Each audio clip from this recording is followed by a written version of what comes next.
Welcome,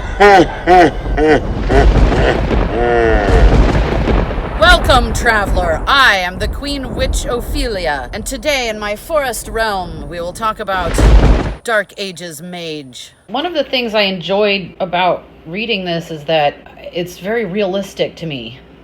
That I could put myself in this sort of time period and go, oh yeah, I can totally see how all of these different groups would exist and kind of know each other. So it made it a lot easier to read than other role-playing game books that I've read. I don't know why a magician seems more realistic than an elf.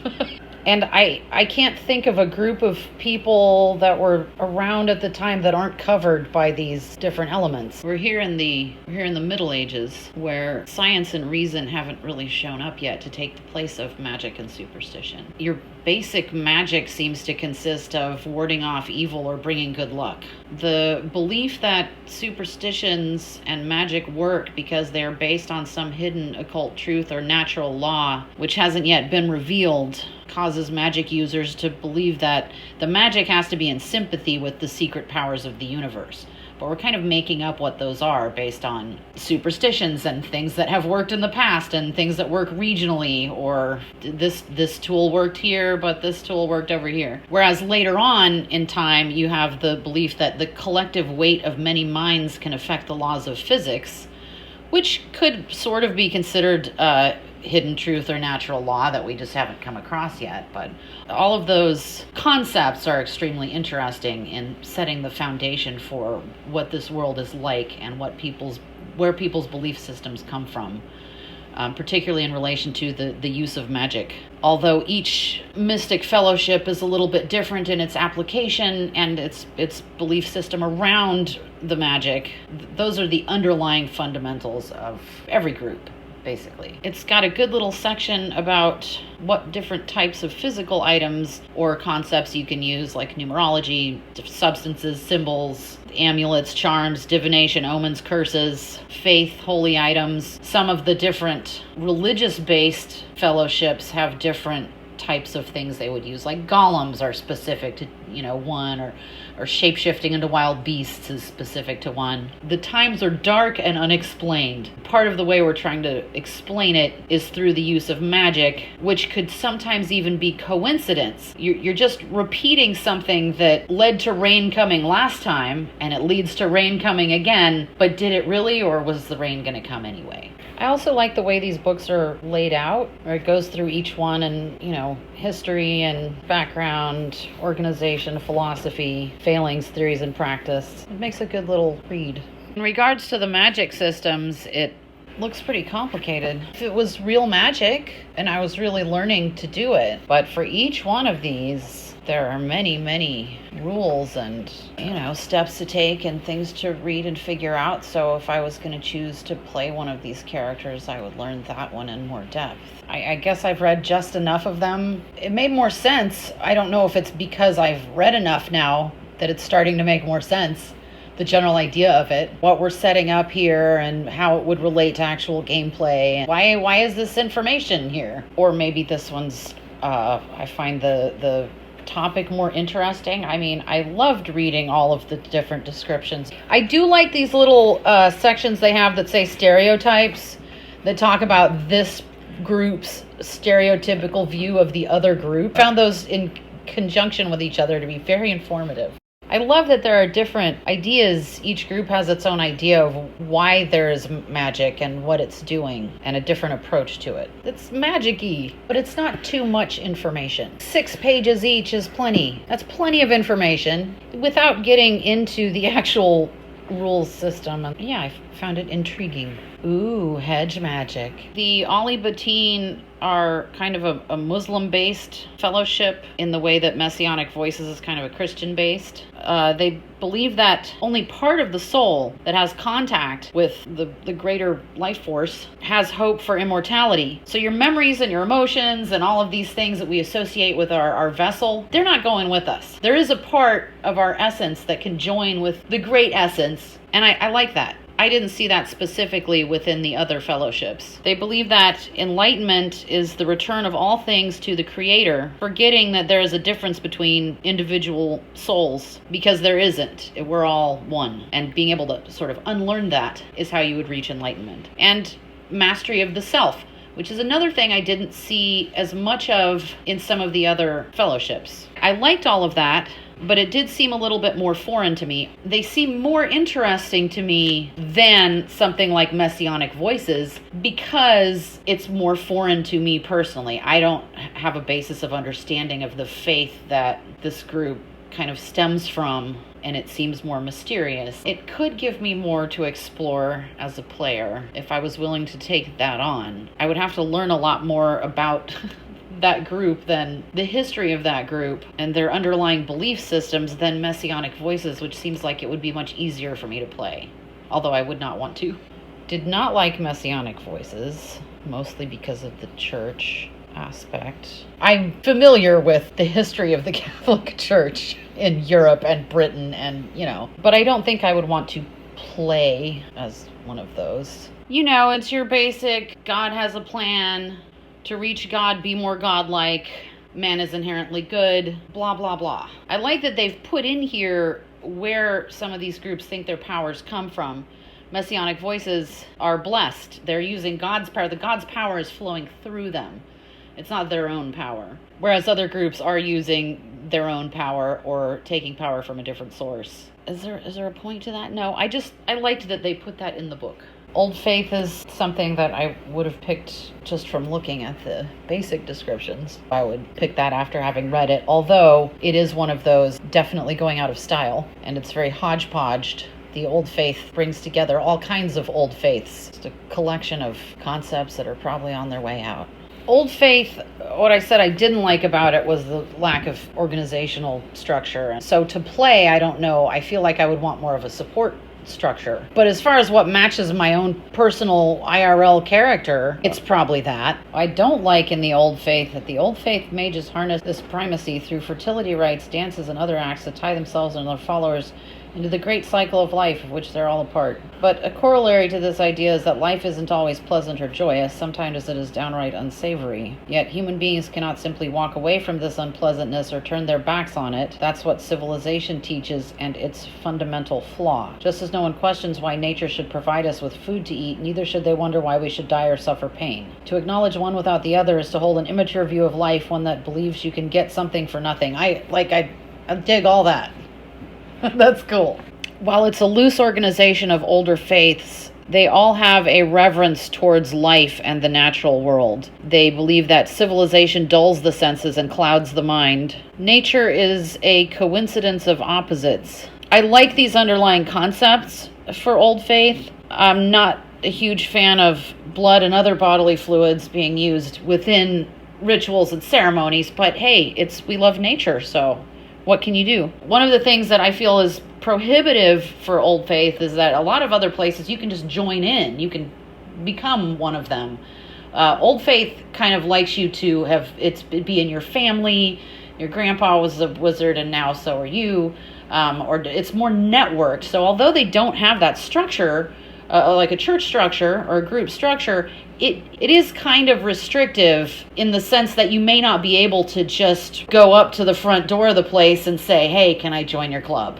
Order of Hermes, they're an ancient order, perhaps the most ancient of orders. They have rigid organization. They have houses within their organization which can be combative with each other, but the organization itself is pretty tight. They have centuries-old tradition and etiquette. Their separation of faith, reason, and gnosis are maybe the steps that make the most sense in my brain. Faith is sort of talking about your emotions and your senses, and you're being very caught up in this sort of physical realm.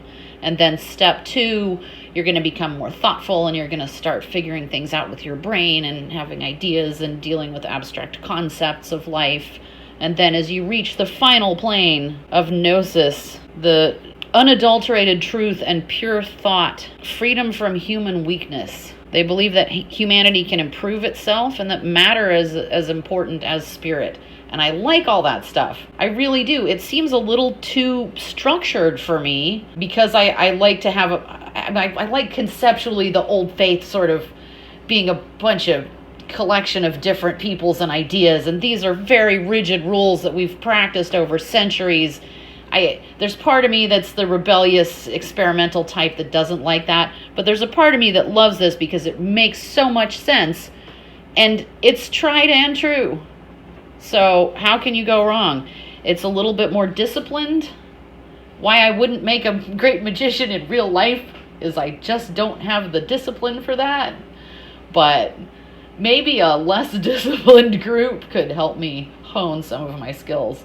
These guys would probably just boot me to the curb. I think they're better than Messianic Voices. Messianic Voices is newer, way too God this and God that. The Hermes principles have been around so much longer and have so many different things added to their belief system besides the God. It's easier for me to conceptualize what a dream speaker is than a spirit talker, even though it could just be considered the same exact thing. But to my mind, when I think about spirit talkers, I'm thinking about more of an integrated spiritual and mortal plane. Whereas here you have a very distinct separate worlds, and spirit talkers can go into the spirit realm and talk to spirits and learn things from them. They can summon things from the spirit realm and negotiate with them. There's just part of me that wants it to not have to be such a clear line between these two realms.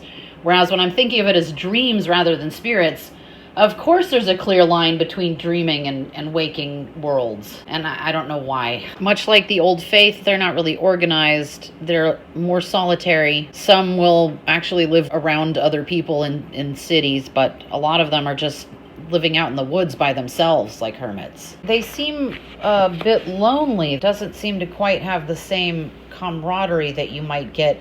What I'm looking for in my group is something that's a little bit more cohesive than some of these, but not as deeply structured as a church organization. Like a nice in-between. Or the Norse guys who, these guys, I thought I would be more into that than I was. Maybe it's too brutal, or are you saying I can't play a male? Men of power, runes, shamanic traditions. Of course, not all Valderman practices are painful. Well, you're right there. Like, do I really want to be involved? Valdermen come from Norse Vikings traveling throughout the lands. They have no central leadership. They're pretty spread out. Their numbers are kind of dwindling. They have a harsh, unforgiving philosophy. They believe that without sacrifice, nothing is gained. Nothing is gained without difficulty. Something I do like, no one is exempt from fate, which they call weird. The weird is in control of everything, and you can't get away from it. What you can do is enjoy life while it is possible. Get it while you can. So a lot of their magic is, you can't fight what's coming, but you can take advantage of what's available now. I like that. They believe that their power comes from within themselves completely, which is interesting and a little bit different. Blood rituals, scarification, the mirroring, recreating Odin's sacrifice, spearing yourself and hanging from a tree for a day. I'm not doing that for any reason, really. They use runes and prophecy a lot. They believe in the power of names. You name your sword. Curses and shape-shifting. The only one I've seen mention shape-shifting. You can shift into the form of a wild beast and take out your enemies. Or you can shift into a spider and spy on them. All really cool things that I would not do because of the general harshness.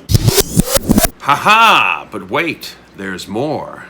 In the Dark Ages Mage Grimoire, one of the most key things that was left out of the main Dark Ages Mage book is the origins of the Technocracy as they stand in the early 13th century AD, existing in the form of the Craft Masons, who are only a few decades after their stunning debut on the world stage with the destruction of the Mistridge Chantry under the fire of their cannon. They are centuries away from achieving the level of victory they have found at the end of the 20th century or in early 21st century. But the interesting fact that is revealed in this tome is that, as long suspected, The Technocracy is actually an offshoot of the Order of Hermes, the craft masons being formerly a part of House X Miscellanea within the Greater Order. The Order of Hermes thus creating the very institution that would one day come to haunt them and all other mages of the traditions. Also, in the sourcebook called Devil's Due, which describes the nature of infernal demons in the medieval setting, and is a great overall sourcebook, especially with Inquisitor, you will find a description for the Circle of Red, also known as the Veneficti. The Circle of Red is a precursor to the Nefandi, and that in the setting they are your devil-worshipping, infernalist, sinful, anti-messianic voices type of mage. And if you're running a mage campaign, Devil's Due is useful to, have information on what the Circle of Red is like, as well as for information on demons in the medieval setting, as they are a natural and appropriate antagonist for any Dark Ages campaign. I did notice that none of these mystic fellowships seem to be particularly dark or evil. I don't think I came across the concept of, good and bad once in there. So is there dark magic in the Dark Ages? Because this all seemed pretty, to me, which I might be coming at it from a already darkened place. But if I wanted to take my power as a mage from darkness, which group would I join? I think that's something that I liked, that there's no mention of that type of morality, good versus evil, within the magic systems. It's just, where do these different groups draw their power from, or believe that they draw their power from, because maybe they're getting stuff from places they don't actually realize where it's coming from at this point in time. Well, I had a lot of fun reading it, and I think that playing around in that world could also be a lot of fun. Well, that's it for today, Traveler. Tune in next time when we will review Dark Ages Inquisitor. Be sure to hit like and subscribe. Check out the links in the description box below. And as always, stay waspinated.